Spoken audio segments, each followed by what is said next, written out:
This will be called God is not dead. You know how in the 60s they said God is dead? I don't think so. And back to the music.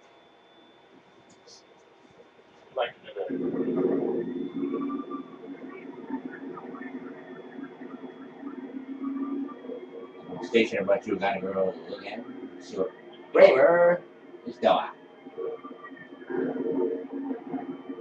The wicked one, according to his superciliousness, makes no search. All his ideas are, there is no God. Again, what does that bring out for us? Well, I go get some water. God, and It's hot. you can do anything you want because you won't be called to account. Won't be called into account. just wait. God is not dead. Also, there's something else that the people in our ministry is not aware of, the spirit of independence. I'll be right back.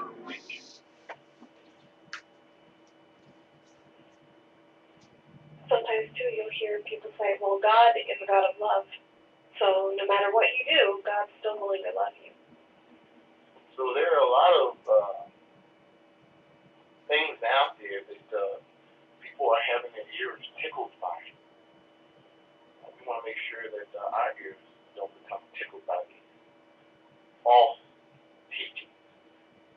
Paragraph 7. What does preaching with urgency mean? A conscientious surgeon must give undivided attention to his work because lives are at stake. In our Christian ministry, we can demonstrate a sense of urgency by concentrating on our work, such as by thinking about what issues, questions, or information might interest the people we meet. A sense of urgency might also lead us to adjust our schedule so as to visit people when they are more disposed to receive us. Paragraph 7. How can we demonstrate our sense of urgency? How can we demonstrate that? Brother Hicks? One way is how we prepare for our ministry, giving serious thought to what questions or topics are going to be of interest, and constantly trying new things out to see what's going to be most effective. Thank you. Sister Ward? We can also adjust our schedules so to visit people when they are most supposed to receive us. So, brings out 1 Timothy 4:6 says, pay constant attention to yourself, to your teaching. Stay by these things. By doing so, you will stay focused on the Lord. So, if we have a good schedule, then we can adopt our ministry to the people that we need. The first thing that we mentioned here is by concentrating on our work,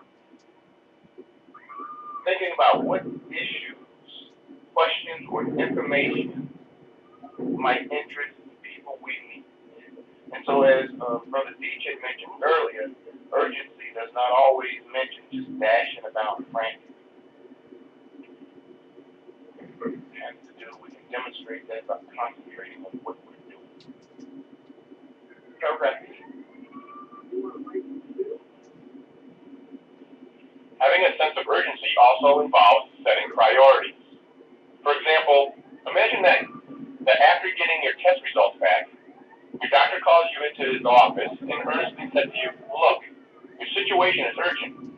You have at most a month to do something about your illness. You likely would not charge out of his office like a fireman on an emergency call, but you would probably get his recommendation. Go home and give serious thought to your priorities.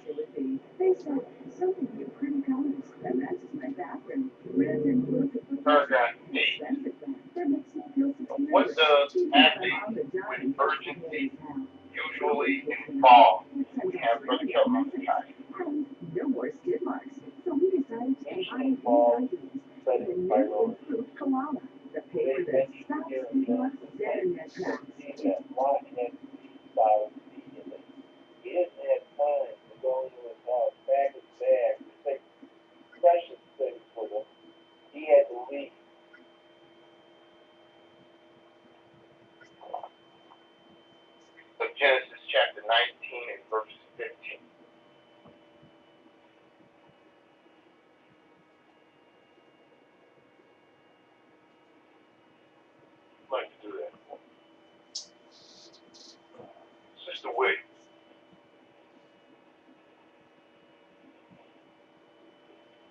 verse 15 says, "However, when the dawn ascended, then the angels became urgent with Lot, saying, 'Get up, take your wife and your 2 daughters who are found here, for fear you may be swept away in the hour of the city.'"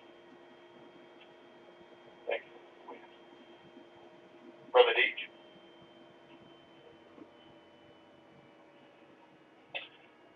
It says that they became urgent with Lot and think that it was a matter of life and death. But he just didn't say, "Oh, it's urgent," and just run for his life. They gave him instructions as to what to do.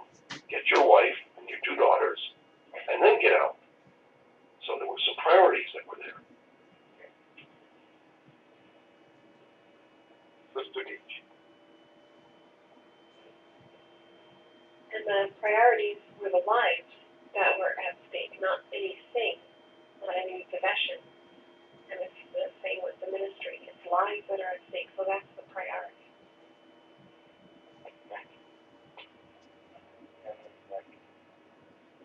Parents, and also we can put on a suit of armor in Ephesians chapter 6, verse 11, and be able to minister that way.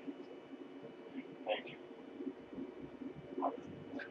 And so, paragraph 8 helps us to appreciate that it's setting what? To the top. Helping us appreciate that we need to give serious thought to our priorities when it comes to that urgency. Paragraph 9. We can gain insight into Paul's urgency by noting what he told the elders from Ephesus about his preaching the good news in the district of Asia. Apparently, from the first day he arrived, he got busy visiting people from house to house with the good news. In addition, for 2 years he followed a regular schedule of daily giving talks in the school auditorium, Tyrannus. Clearly, Paul's sense of urgency influenced his routine. The call to be at our ministry urgently is not intended to overwhelm us with our commission. Nevertheless, the preaching work should take priority in our lives. Paragraph 9. Why can we say that Paul preached with urgency while in Ephesus?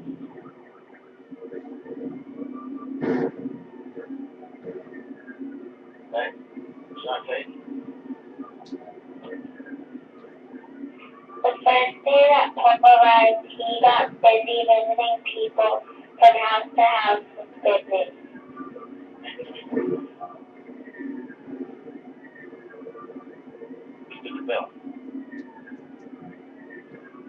And we know that, as was his custom, he also had gone to the synagogue and mentioned for 3 months he was there working hard and trying to persuade people by telling them what the scriptures had to say.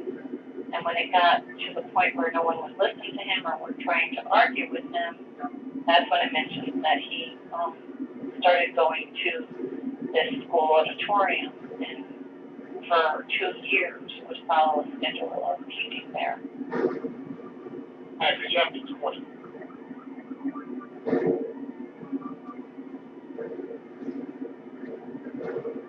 Acts chapter 20, verse 18 to 21.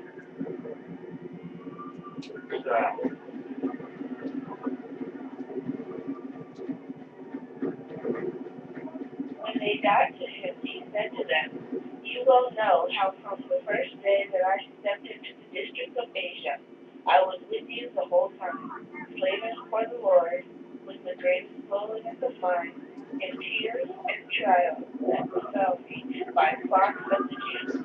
For I did not hold back from telling to any of the things that were profitable, nor from teaching you publicly and from house to house.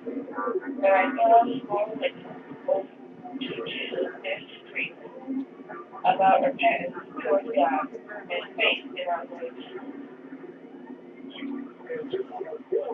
The paragraph describes some of the things that Paul did as a result of his sense of urgency. It will on. What are some of those? Let's go. He didn't waste any time. He started right away visiting people at their homes, and then, as was already mentioned, 2 years in the school auditorium of Tyrannus.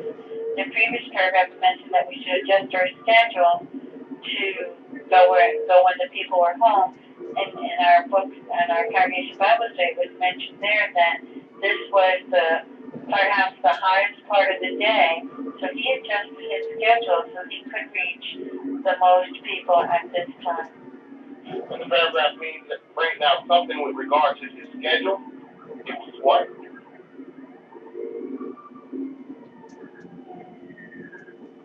Right.